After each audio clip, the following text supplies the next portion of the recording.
Stephanie Rodnick. I'm the Executive Director of the Sleepy Hollow Tarrytown Chamber of Commerce. Like so many communities in Westchester, our community has felt the effects of the pandemic, but a lot of our businesses have been able to flip the switch and be able to do some outside the box thinking to be able to do business. Hopefully you'll hear today what some of those businesses are doing. We're thankful for the support of our community. Businesses like that are here today that are still supportive of the chamber, and just happy to be here. So thank you for having us. Thanks Christine, thanks Louise for putting this together. And welcome. As everybody knows, it's been kind of crazy to see how widespread that can affect everybody else. So all of us here at Makers are also being affected by this whole thing, as we all mostly provide things for restaurants. So it's also been pretty heartening to see the way different restaurants and different individuals have been able to pivot and change their course of action to be able to work within this new kind of world that we're living in. So I'm excited to talk to everybody else and see what other ideas people have for how they're getting through this thing. Great. Thanks, Connor. Dan, are you there for Wood Fire Food? Yes, I am here. Pleasure to be here. Pleasure to be surrounded by, I guess, all these people. I'm Dan Sabia. I own and operate Wood Fire Food, which our main premise is all about gathering people in the great outdoors and kind of hosting these open fire events and creating an extension of sort of my dining room to the public. Obviously, with what's going on right now, that seems to be really difficult. So it was more about how do we change, how do we adapt, how do we move forward with what's going on instead of just kind of sitting and waiting to see what's next. So it's very wonderful to be in the Maker Central space and constantly see the other people that are in here and hear their stories and kind of, work with each other, work off of each other. And hopefully that's exactly what this conversation will do today is, to focus on that next question of like, what is next? And, how are we doing this? And what are we doing to better the situation moving forward once the idea of, normal sits back in? Thanks, Dan. Natalia, Bat Flower Press, you there? Hi guys, yes, I'm here. My name is Natalia Woodward, and I am the owner of Bat Flower Press. I'm excited to be here. Thank you so much for having me. Bat Flower Press is a printmaking studio that focuses on letterpress and handmade paper. We print menus, stationery, custom wedding invitations, and basically everything. Thank you so much for having me. Thanks, Natalia. Jessica from Los Andes Bakery. You there, Jessica? Hi, I'm happy to be here. I'm glad you invited me to this. Jessica Menias, my husband and I started the business in 1991. It's going to be almost 30 years. We have 3 businesses. We've been through a lot. We're going to be through this pandemic. So I'm here to see if I can teach something or learn something. Wonderful. Thanks, Jessica. I'm not sure because I'm with our tech issues today, I'm just looking at a blank screen, so I'm doing this in the dark. I'm not sure if Bjorn joined us from Tarrytown. I don't think he did, no. Okay, so we're going to move along over to Heather at Trilogy Consignment. Heather, you there? Yes, hi. My name is Heather. I own Trilogy Consignment on Main Street in Tarrytown.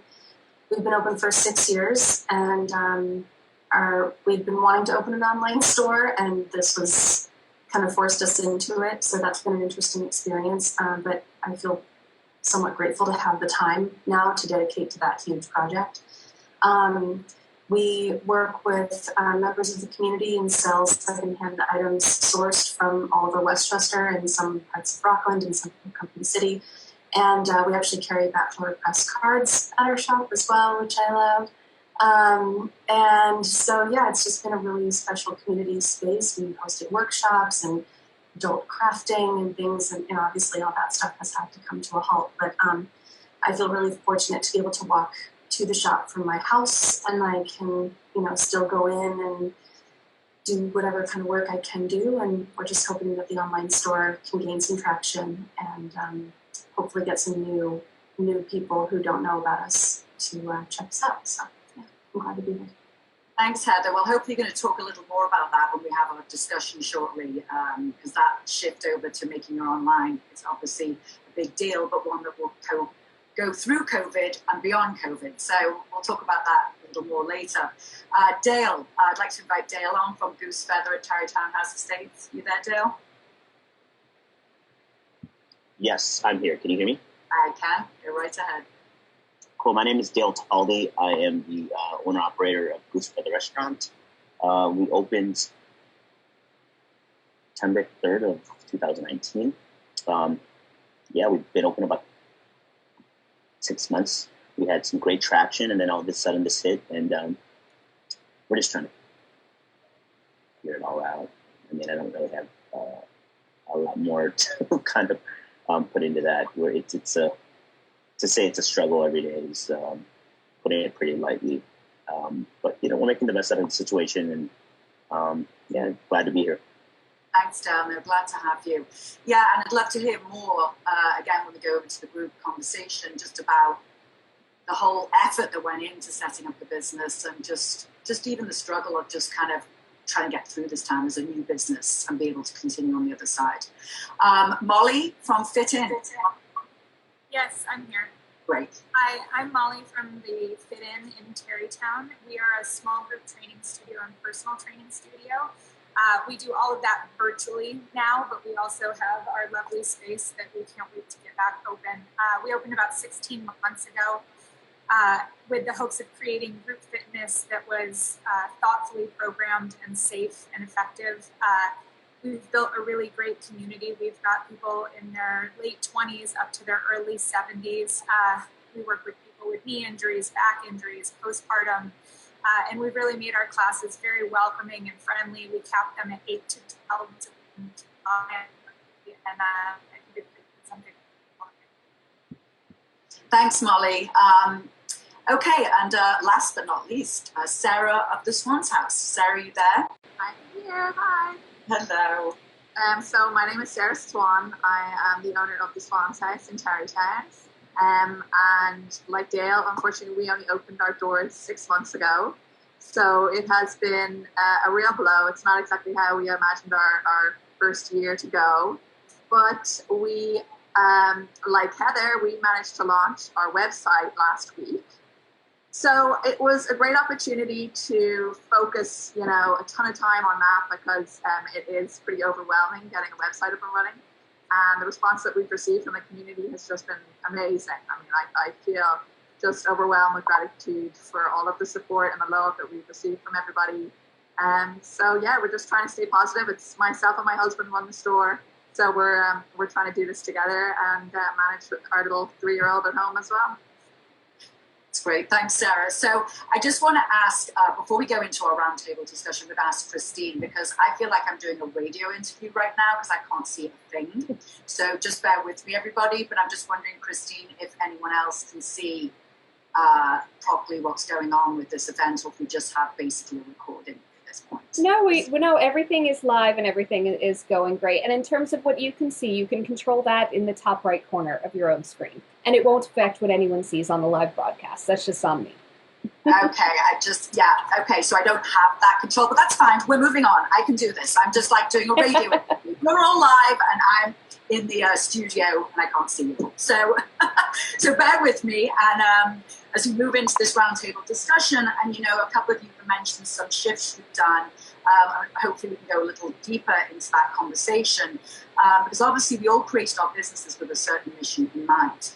And myself, with Trade and Prosper, I started building out this technology infrastructure, which was bringing small business, specifically artisanal businesses, and event hosts of fairs and markets together in one centralized place.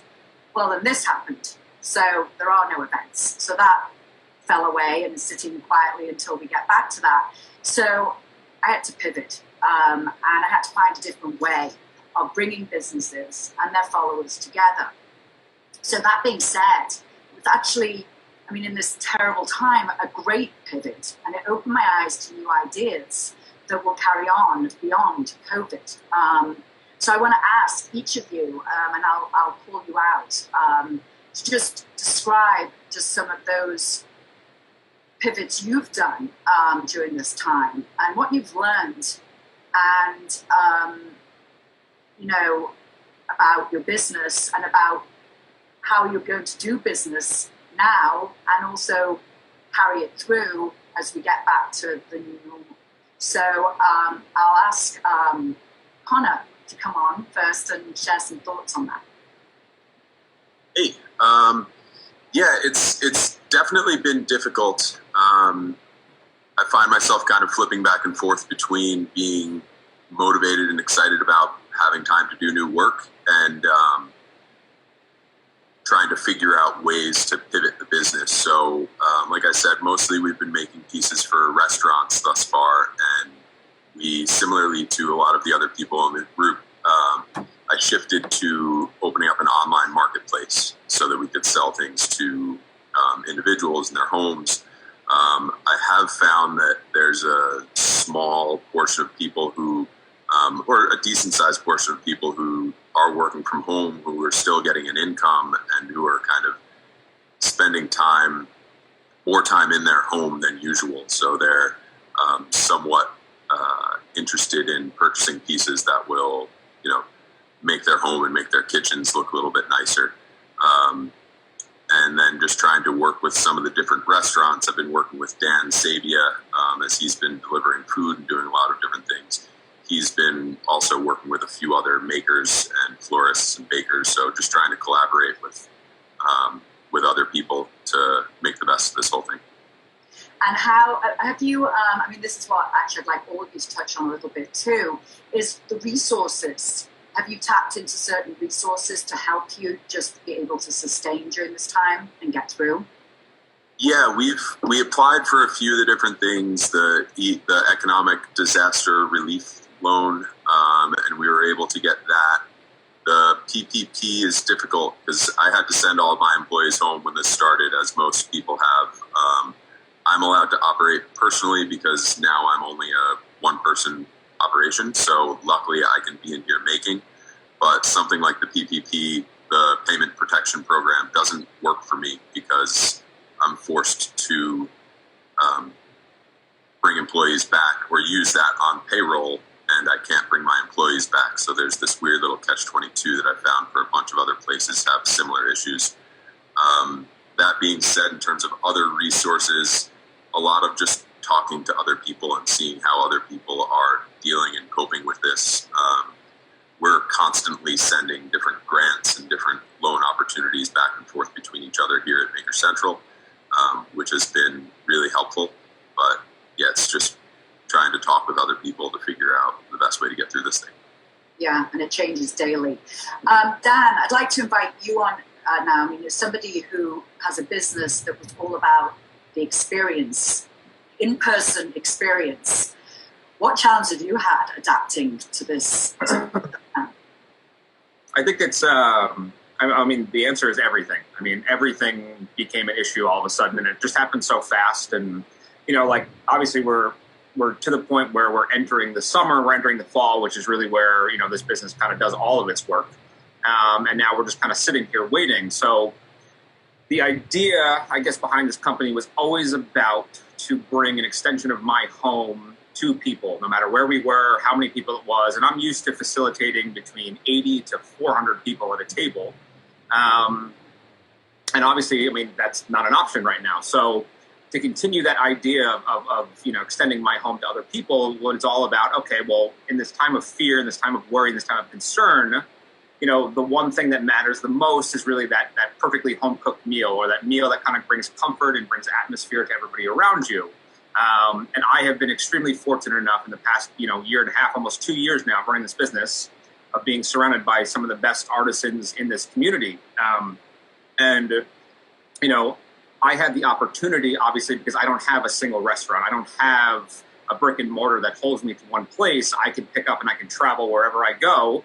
So the option of closing down wasn't really an option for me. It was more about how can I use my platform, use my skill set to bring as many different companies into what I'm doing.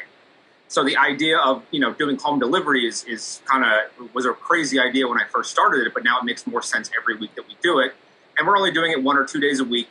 and we're trying to facilitate as much as we can. But I had the opportunity to not only provide for people, but provide for other people in our industry. So obviously all of our restaurants are closed in the area, and there's a lot of cooks and there's a lot of chefs that are out of work. So the first step was all about, bringing these people on board, allowing everybody to essentially work for me in the most healthy, sort of cautious way possible. And right now we employ about, 3 to 4 people, sometimes 5, sometimes 6, depending on the week. But we have, chefs that come in, we cook, on site out of the back of my home, and we then have a separate team that comes in just to deliver. So, that was step one. It was like, how can I help the area that I'm in? Because I come from the restaurant world, and that was my life for 16 plus years. And now, I went on this crazy sort of journey to find out, what my next step was. And then after that was like, okay, well, if I can hire all these cooks, then why can't I write menus based off of the artisans that are in the area that are necessarily, without that sort of, food connection with people? Because a lot of these artisans provide for restaurants, provide for farmers markets, provide for, local sort of markets in the area. So it was like, okay, well, I want to use your bread. I want to use your pastries. I want to use your honey. I want to use this. I want to use that as much as I possibly could. Because for me, it's all about, kind of being this platform that everybody can step up on. And the reality is that when everybody goes out to eat, it's not just about the food. It's not just about the wine. It's not just about the atmosphere you're in. It's about every single part of it. So from potters to glass blowers to woodworkers to everything in between. And obviously this is the other half of my business, which is the woodworking side of it. It was, how do we essentially bring this idea of gathering, which we know very well, but inside your home. A lot of people right now think that their home is kind of a cage and it's kind of trapping them, but the reality is that the home should be the most comfortable thing in the world. And obviously we're all uncomfortable right now, just sitting, watching, waiting. So how do we essentially bring an entire sort of dining experience directly to somebody's front door?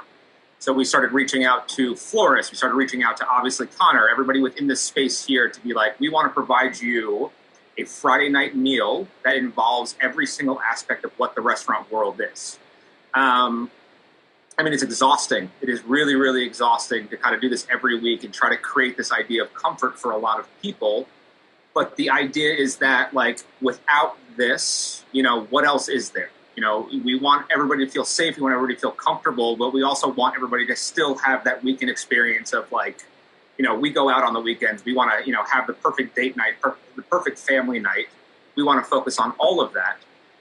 So being able to really, understand and boil it down to the simplest form of comfort, kind of that warm hug to kind of give to others, because that's, what I truly know how to do best. And, obviously being surrounded by all of these very talented people within this community, it became really easy to do. So every week we try to push the envelope a little more and a little more, and we focus on bringing as many of our community members into this. All the sales that we make, all the stuff that we make pays the cooks that don't have jobs anymore. All the extra food that we have either gets dropped off at hospitals or gets brought to families that, necessarily can't feed their family right now because they're out of work. So Dan, I'm going to interrupt you because I want you to save that thought, because it'll come over to my next question about giving back. So, I just want to say that the creativity right now that has to go into any business pivot is enormous. And just listening to you, it's just amazing what you've done. And I want to, because we're in the food space right now, I'd like to just ask Jessica and then I'll ask Dale after that to just pipe in on their end based off what you've been saying, what they've done. So, Jessica, you want to say how, because your bakery been around, you said 30 years. You've seen sometimes some dips in the economy, some crashes. What about this time? This time is much different. It's a lot different. We're still open. We're still doing business. It's not as busy as it used to be. But we open for the community.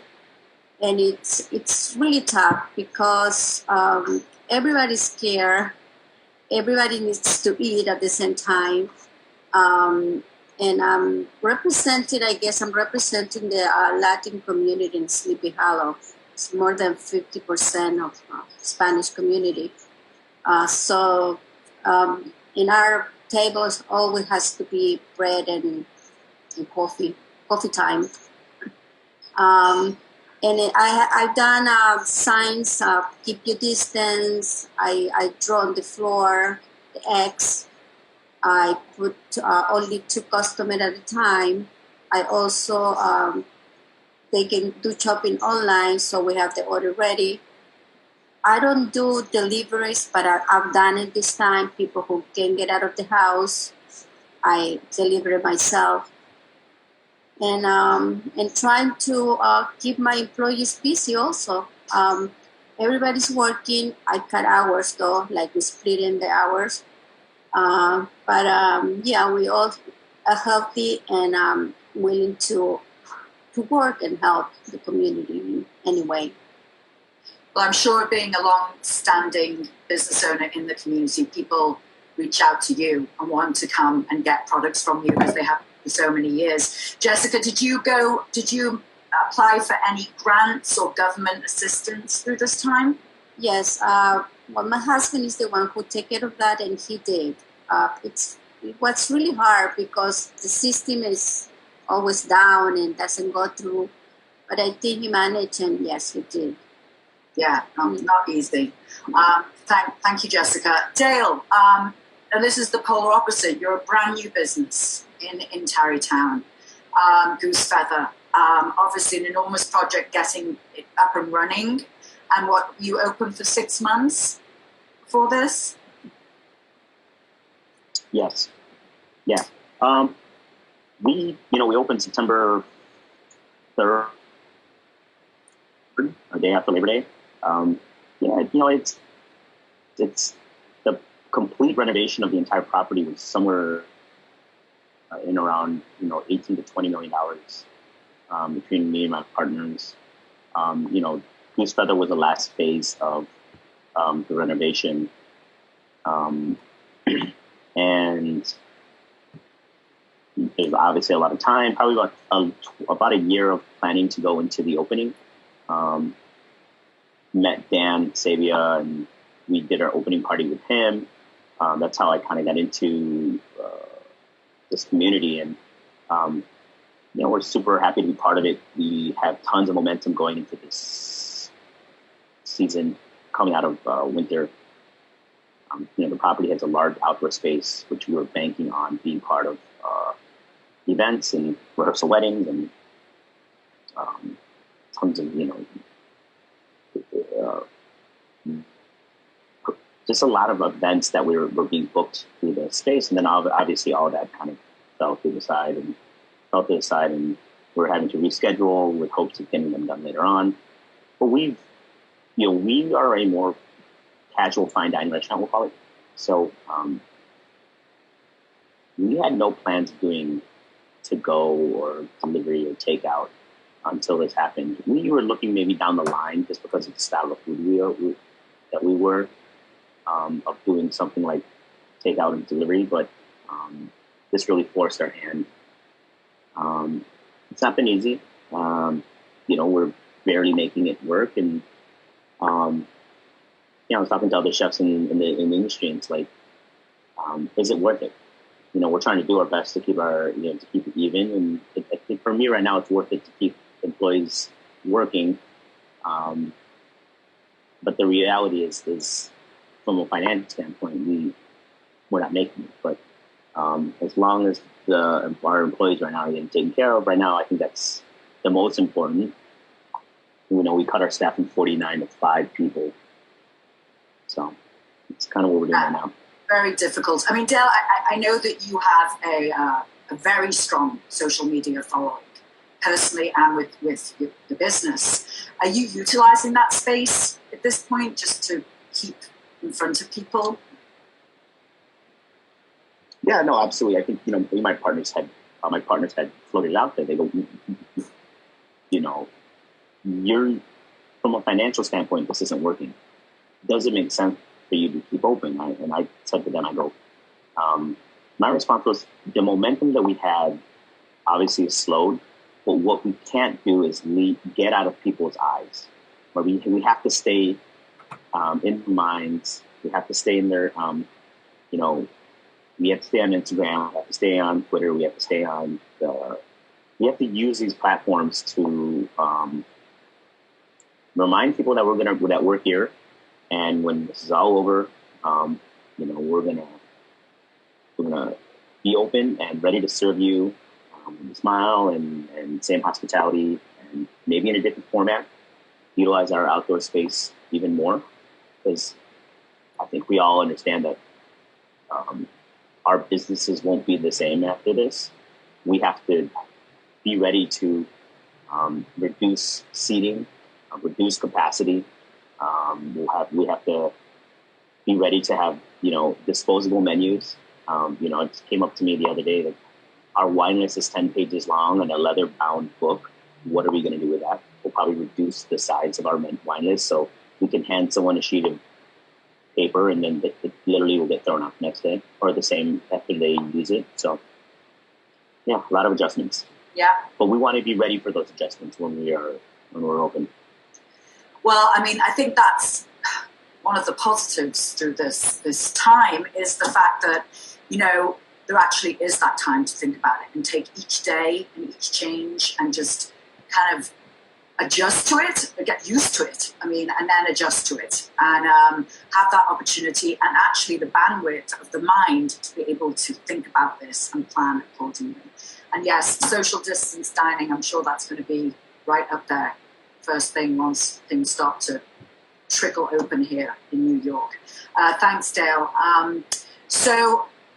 Sarah, you're also a relatively new business in Tarrytown with the Swan's House. So the same issues, right? That you set up your business and then this.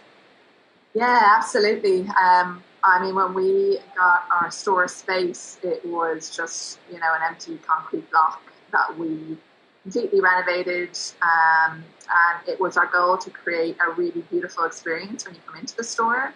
So anybody that's been in here will know that, we put a lot of time, effort, and money into the interior of our store and just creating this really warm, welcoming space. I don't think I even mentioned before what we actually sell. So we sell a mixture of vintage furniture and home decor with new products from around the world, new textiles, cards, gifts, all kinds of things. So when you walk in, the store itself is just such a beautiful, warm, welcoming space. So it definitely breaks my heart that we're not getting to share, all of the hard work that we put into it with the public right now. But like I said, we launched our website last week. We tried to kind of incorporate a lot of imagery from the store in the site so people still get a sense of our aesthetic and what we're all about. We've gotten a great Instagram following, which has been a huge, huge help. And that, just through Instagram, actually, our business has kind of been ticking over. People ordering pieces of furniture or gifts for, loved ones. So that's helping. But seeing the store empty every day it's hard. It's really hard. Yeah, no, tough to keep morale up. So, Sarah, have you noticed?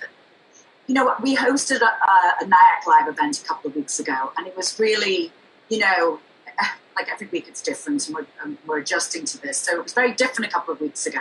So are you seeing that people are shopping a little more now, a couple of weeks, 6 weeks into this, than they were?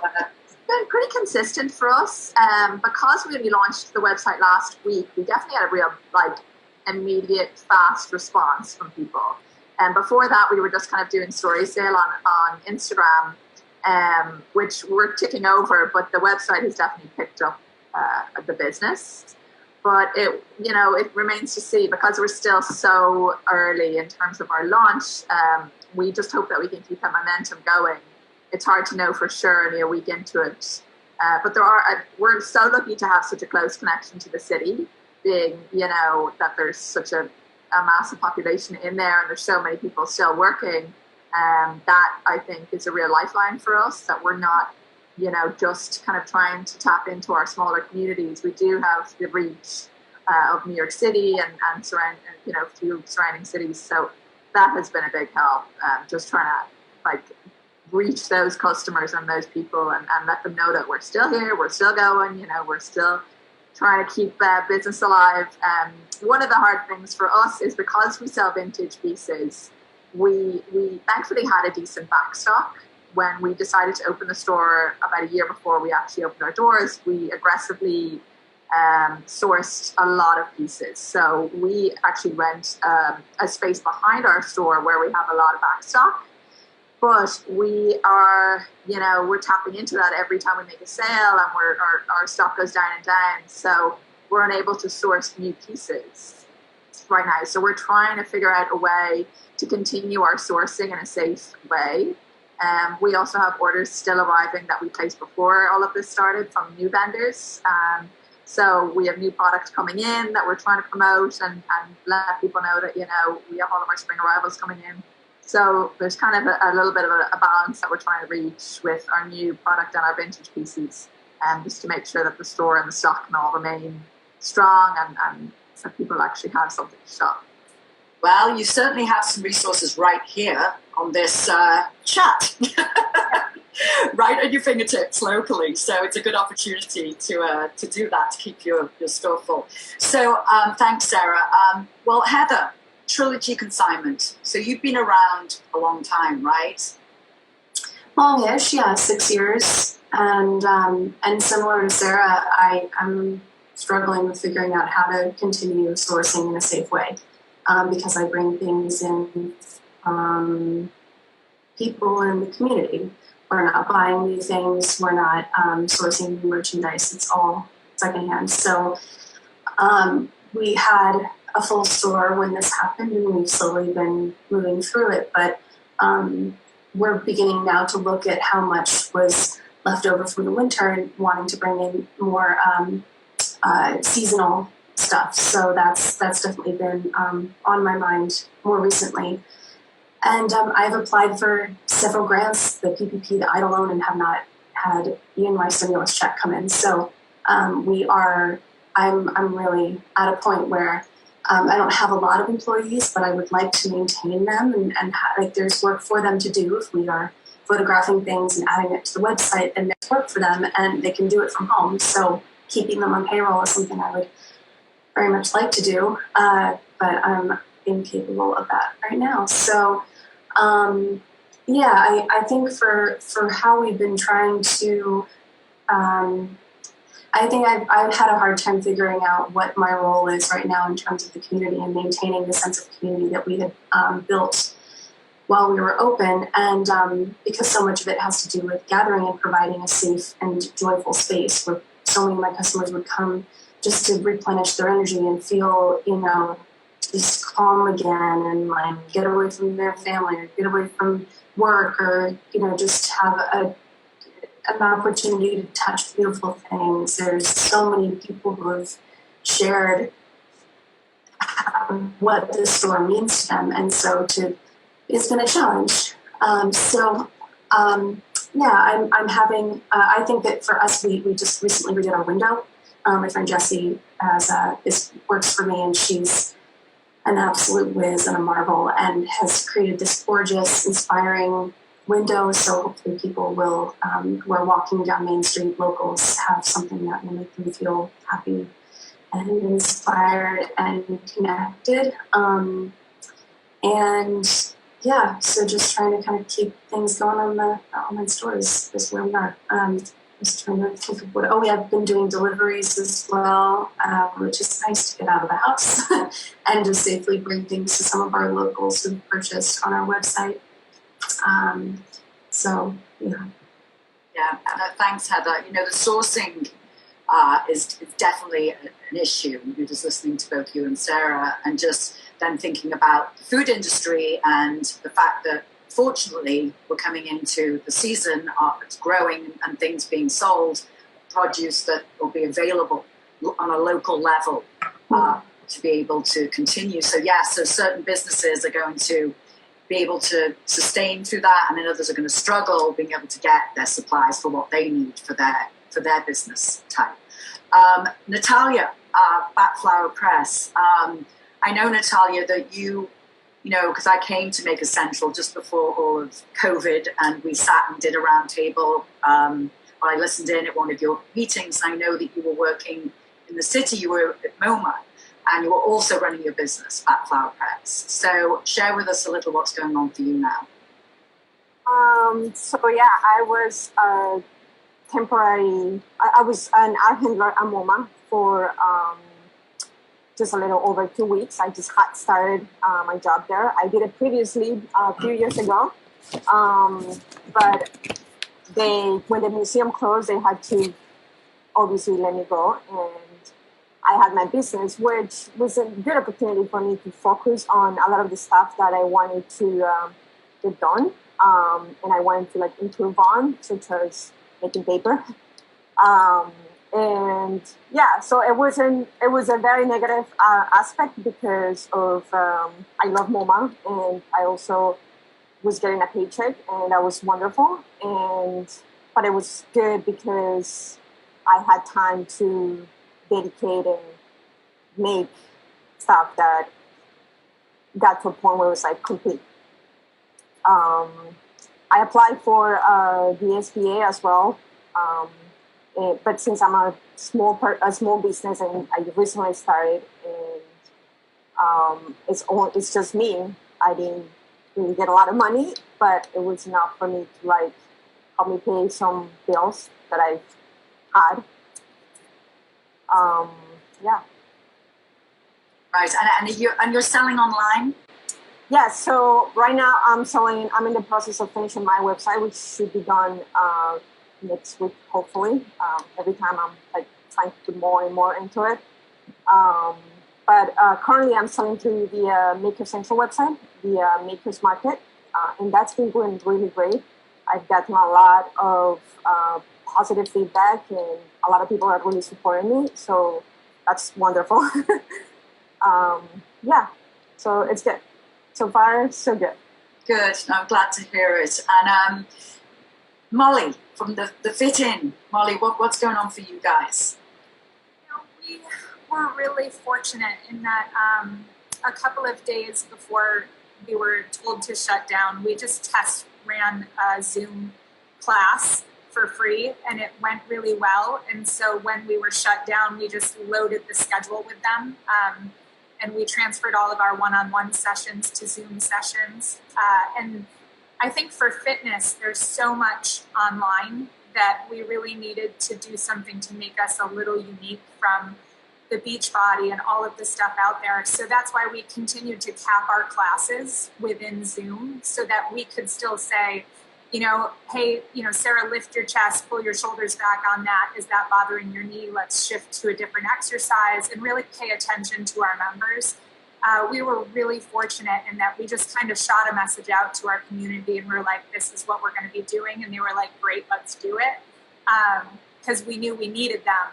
And but the neat thing that we have seen in the last few weeks is how much they needed us.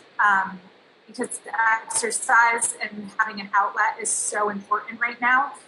We've really tried to shy away from getting on people about weight loss and getting into a bikini, because it's not about that right now. It's about your mental health and keeping active and staying as healthy as you can and making sure that you just feel good each day. And I think that we're a very important part of a lot of people's days. We desperately miss having people in the studio. My husband and I we thrive around people, and it's been very empty in our space. And we chose a job where we didn't have to be in front of a computer. So it's interesting that we are both stuck there for hours a day now. But we're thankful for those hours because we're working. So. Right. And it's amazing. I mean, I know myself. I'm working out every day. I never worked out every day. I never had time to work out every day because I was always in my car driving somewhere. So it's amazing, this kind of time where you're just stuck, right? Stopped. That you start to shift those priorities, and the priorities that you're shifting to are actually really good ones. So the point is to stay with them after this, right? And not let it all go. So, Molly, do you have any ideas of just kind of the transition? As we listen to our governor, right? And if you do, I know that I am listening to him, every day, and just his kind of process of how he wants to kind of start to think about businesses opening up and social distancing. Have you thought of any ideas in your space of how you? Yeah, we actually have a whole plan already, and we're fortunate in that we are our small group fitness. I think it's going to be more challenging for people that have classes that have 30 people in them. We already cap at 8 to 12. When we first can open our doors, we're only going to run one-on-ones out of the space, and we're going to separate them so we can clean in between. My husband and I are going to teach with masks. And then from there, as we open up, we'll start even smaller with our classes. We'll maybe have it be 4 to 6, 6 to 8, depending on how we can space people through the gym. And then we'll also separate the classes. We used to have about a 10-minute gap between. We're going to make that bigger so we can go through and clean the space in between each class and just try to make people as comfortable as possible, because it's important to be able to exercise as well. But I also know people look at gyms and they think like, oh God, that's just going to be a sweaty, germy place. Before this happened, we're really good at keeping the studio super clean, and we were complimented a bunch. So I'm hoping we can continue that and make people comfortable. Yeah, no, it's great ideas and thoughts there. Thank you, Molly. I know Stephanie Rodnick, the Executive Director of the Chamber, needs to drop off the call very shortly, so I do want to invite her back on. Stephanie, you still here? I am. Great. And I want to give you the opportunity, just based off listening to the businesses in your town and your chamber, just any kind of comments, any updates from the chamber before you have to leave. So thank you. So our members that are here have definitely done a great job in, like I said, flipping the switch and pivoting to a new way of selling, a new way of marketing. The chamber itself, I'm still working all the hours that I was working, probably more, because like you said, there's no commuting, there's no back and forth. The chamber has run a few virtual events, trying to highlight and help market some of our members and what they're doing and their new plans. We held our first Zoom virtual networking meeting the other night, which was great. We had about 30 members on with County Executive George Latimer. He came and spoke to us a little bit about what's going on with the county. So we're here to support the community. We've been updating the community on all the businesses that are operating in their hours, not just members. We've opened it to all members and non-members, because at this point, we just need to be a community of 10591, not chamber versus non-chamber members. But we appreciate our members' support in supporting what we're doing, because when we come out of this stronger, we will need them. We have large events that have to happen as well. We have monthly networking events that obviously haven't happened. We have a street fair in Tarrytown that was coming up in June that will most likely get postponed because it brings 5,000, 7,000, 8,000 people to the village of Tarrytown. But we have plans to postpone it and still be able to do it hopefully in the fall or in the winter. If anyone has any questions about the chamber or what we're doing or how to contact any of our members or anyone in the community, feel free to reach out to us via our website, email, social media, etc. Thank you so much for hosting this, Louise. It's really been great. I'm going to continue the watch party on my phone so that those that are watching can watch and listen. Hopefully we'll speak soon. Yeah, thank you, Stephanie, and thank you for all your support in enabling me to do this today. Thank you. A big thank you again to the Sleepy Hollow Tarrytown Chamber and to Makers Central New York and all the businesses again here today. Please follow Trade and Prosper on Facebook and Instagram. Go to our website, tradeandprosper.com, to find our podcast series showcasing and sharing the inspirational stories of businesses in and around New York. Thank you for joining us on Sleepy Hollow Tarrytown Live. Please stay safe, help flatten the curve by staying at home. See you soon.